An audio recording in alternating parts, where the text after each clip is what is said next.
Did somebody have to teach you to run American then? Did you have a running coach? No, for Condor I just did my own work on a treadmill, believe it or not. I did watch the work of Tom Cruise, but he has an inherent advantage over me in that he's a little smaller. So he can really pump those limbs faster, and it has a sort of a more compelling look to it than me. Okay. I'm 6'3". I'm slightly less aerodynamic. So that's more upright. Yeah.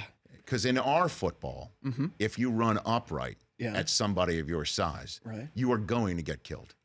Okay, Yes. Good to know. Just letting you know for the next role, if you can I be your American football coach if you ever choose a sports Can film? we start now? I mean, Yeah. I'm very keen. Well, just if you could see the show logo across the way right there, you could see I am in fact running. Oh, and you have a wonderful gait. Well, I appreciate that. It's called Photoshop Oh, yeah. because the right leg that's getting ready to plant right there in the original photograph was flailed all the way out Yeah. Okay. in an unseemly type gait. Right. Hard to imagine looking at you. I asked, and I appreciate that, Max. okay. Look at us complimenting each other. So hopefully I'll owe $100 less. But you know, the leg, I had them move it in. Good work. Don't you think? Absolutely. I had my people So handle long as that. you don't tell your audience, just do it on the sly. So Max Irons, you play the role of Joe Turner. Turner. See? Joe Turner. That's who, if this was across the pond. Yeah. I'm sorry to use that phrase. An American sportscaster, we always have to say that about Wimbledon. It's played across the pond. If anything happens in Australia, I'm mandated to call it something down under. Oh, yeah. Or down under. Down under. That's very good. Yep.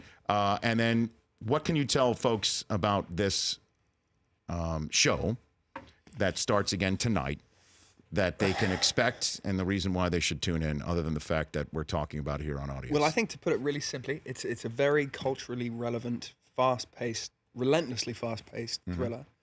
We also are complemented by an incredible cast. We have William Hurt, we have Bob Balaban, we have Brendan Fraser delivering a terrifying performance in a way that you've never seen Brendan Fraser.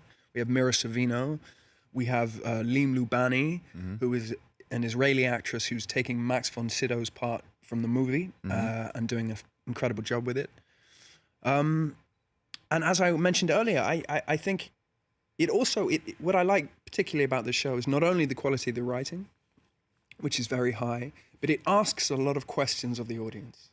I think we exist here in America and in Western Europe and in Canada. We are fortunate to have access to a lot of luxuries. For example, cheap, accessible fuel for our cars, or season-round food, or cell phones in our pockets that can do extraordinary things. But we trade off certain things. In the case of cell phones, certain civil liberties. In the case of cheap, accessible gas for our cars, there are certain wars in the Middle East which make that possible, or pesticides on our food. But we often turn away from the realities of these things to guarantee these luxuries.